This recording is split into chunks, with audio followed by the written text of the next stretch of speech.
দিনের 1টা বাজে সিরিয়াল দিই, এখন বাজে 5:30 পৌনে 6টা। হয়তো কারেন্ট গেলে আর গ্যাসও পাইতেন না। সরকারি বাদ নহর তাহলে আমরা মনে করছি আরো উড়ে থাকির বউ বাচ্চা এখন বউতে যার ওর বাড়ি খানা দিন নম্বরে বোথাইব করতে নেবো। এরকম করে যদি বন্ধ করে দেয় তাহলে একবারে বন্ধ করে দিতে বলেন, যে একবারে বন্ধ করে দেব। আমরা গ্যাস পাইতে 240 টাকা, এটা অর্ধেক বাতাস আর অর্ধেক গ্যাস পাই। এলএনজি টার্মিনাল মেরামত চালু হয়ে কিন্তু ন হারে গ্যাসের সংকট। এবার নতুন বিপত্তি ঘটছে, টার্মিনালত নাই পর্যাপ্ত এলএনজি গ্যাস। কার্গো নয়নের কারণে কমে গিয়ে জাতীয় গ্রিডত গ্যাস সরবরাহ, আর এই ঘাটতির সরাসরি চাপ পড়ছে চট্টগ্রামের সিএনজি স্টেশনত। ইন্দি টার্মিনালের সক্ষমতা আছে, কিন্তু সেই সক্ষমতার হাজর লাগাবার মতো এলএনজি নাই। তার কারণে গ্যাসের যোগান আর চাহিদার ব্যবধান স্পষ্ট হয়ে চট্টগ্রামের ফার্মুনত ঘন্টা পর ঘন্টা অপেক্ষা করিও গ্যাস নফাইয়ের আটকে থাকার শত শত গাড়ি। আরো হত হয়ে দে আর দেশের পাবলিক করলে কষ্ট করির আর প্রশ্ন হলে সরকারের ঘরের মধ্যে গ্যাস আসেনি, সরকারের ঘরে গ্যাস আসেনি, সরকার এনকি ন দেখেন না, সরকারের ভাত খান কিনা, সরকার যদি ভাত নহর তাহলে আমরা মনে করছি আরো উড়ে থাকির সরকার নাহার। আর আওয়ামী লীগ সরকার থাকতে শীতের বেলা আমরা গ্যাসের কষ্ট করছিলাম, শীতে তাও কি শান্তিম কষ্ট করছিলাম শীতে। এরকম দীর্ঘ লাইন দিয়ে দিনের এতে খানা নাই, পানি নাই, গোসল নাই, আর কখনো এলে কষ্ট নহা করি। তো 12 মার্গম ঘন্টা আমি ইনকাম দিম কীভাবে? 20-50 টাকা প্যাসেঞ্জার তো বেশি চালে প্যাসেঞ্জারে মারতে হয়। তার বাদে যাই ঘর ভাড়া বাড়াই ফেলাইয়ে, ঘরের গ্যাস ন পাই। এখন আর তো ওয়েশ্য মরি ডাইরেক্ট, আর ফগরের শর্ট ইয়ে নেই, গ্যাস লইবার টিয়ে শ ন থাকে। রাতিয়ে 19-20 হলে কোম্পানি চাবি লই ফেলাই, কিছু হলে হয়তো চাবি রাখি যাক। গাড়ির ইনকামও ন আমার, গ্যাস ন পাই, আর ওয়েশ্য রাস্তা মরির। সম্পদ সরবরাহ সমানেই চালকসকলে বাড়তি অপেক্ষা।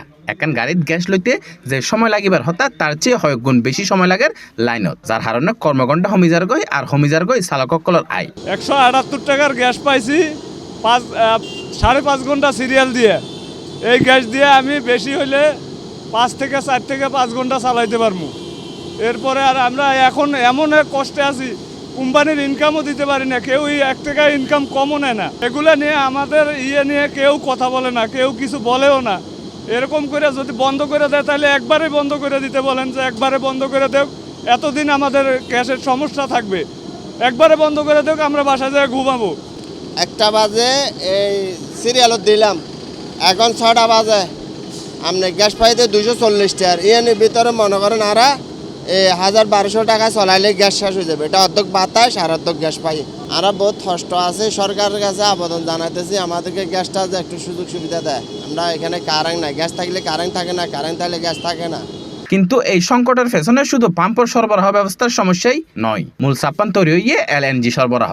বিভিন্ন সংবাদপত্রের মাধ্যমে দাবি এক্সিলারেট টার্মিনালের দৈনিক সরবরাহ ক্ষমতা 600 মিলিয়ন ঘনফুট, অথচ কার্গো সংকটত সেই সক্ষমতা অনুযায়ী গ্যাস পাওয়া যায়। সামিটের সরবরাহ মিলাইয়ে জাতীয় গ্রিড থমিয়ে এসে মোট গ্যাসের যোগান। আর কাস্টমার চাহিদা অনুযায়ী আর গ্যাস দিন আমার কাস্টমারে চাই 200 ওর 350 টাকা 200 টাকা চাই, আর এটার এই পরিমাণে গ্যাস দিন না পারি। আর কাস্টমার কম পয়সারে গ্যাস টানি আনি না পারে, তার চেয়ে আর কাস্টমারের গ্যাস দিন না পারে দূর। ওর সর্বোচ্চ 100 পয়সার, ওর 180 মনে করেন 150 পয়সার দূর, তাই তারা সন্তুষ্ট নোয়ার।